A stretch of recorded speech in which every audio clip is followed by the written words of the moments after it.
All right, let me bring the guys back in here, and I want to now go inside the DA's office. All right, you've got the medical examiner's reports come out. You've got the pressure, and we'll get to what Reverend Sharpton's been saying as to his expectations, and they're not inconsequential.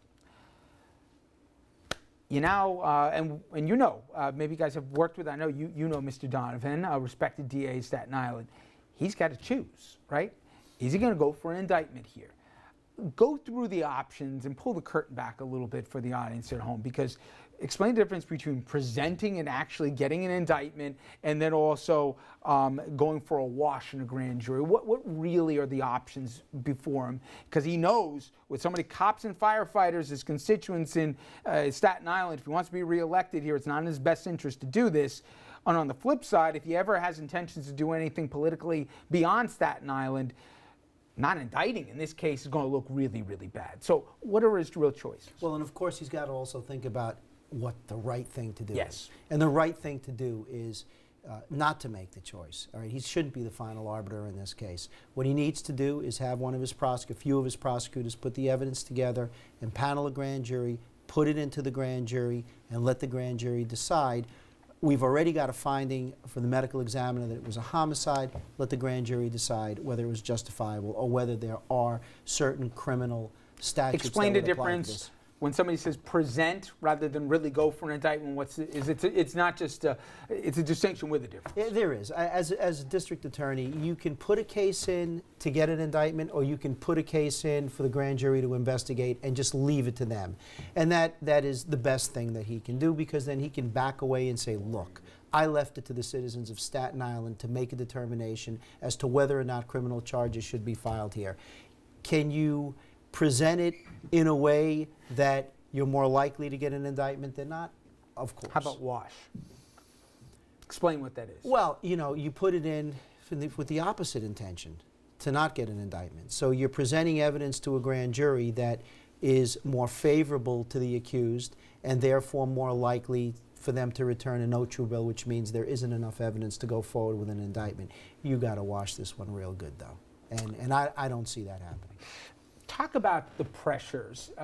When you were in DA's office and you got the cameras, everybody's seen the video. This is not he said, she said. You got the video. And I'm sure, as we saw, Pat Lynch has his own interpretation that he says there's no chokehold.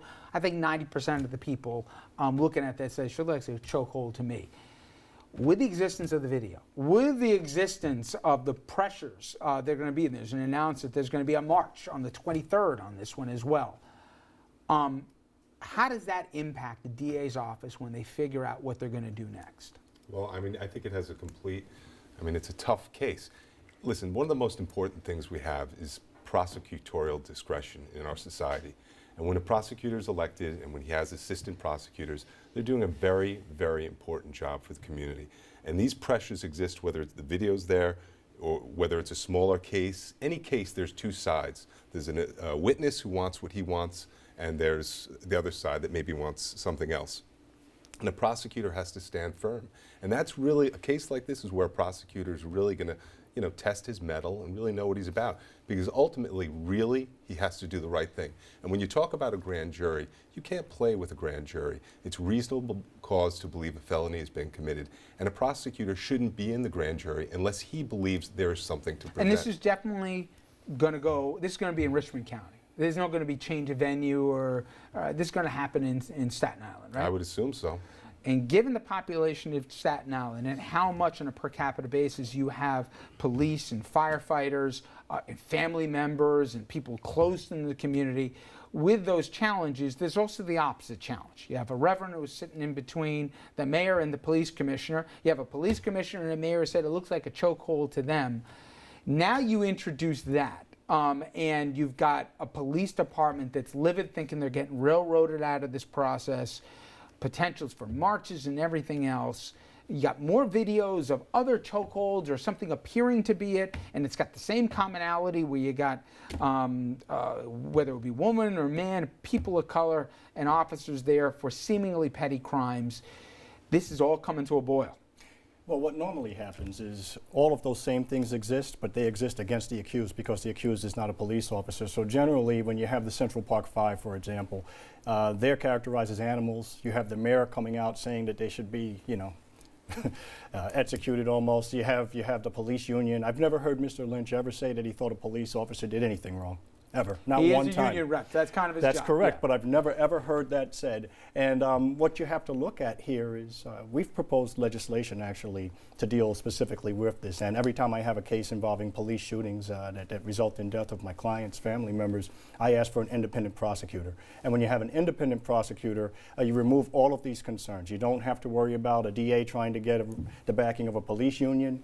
You don't have the independent prosecutor worrying about getting reelected. I think it should be a standing position in New York State. That person should be funded. They should have full subpoena power. They should have all the powers of a district attorney, and they ought to be able to investigate it fully, do exactly what's necessary. If there should be a true bill, seek it. If they don't believe that a crime has been committed, don't put the case in the grand jury. If he never gets indicted, or if he goes to trial and Officer Pantaleo or whoever else gets charged gets acquitted, is it then that the feds would come in, if they come in at all in civil rights, or would they come in even before that? Well, the feds generally will wait until the state prosecution comes to its conclusion, and then you would expect them to at least give it a serious look. And if they think that there have been civil rights violations, then they will come in and get involved and begin a new investigation.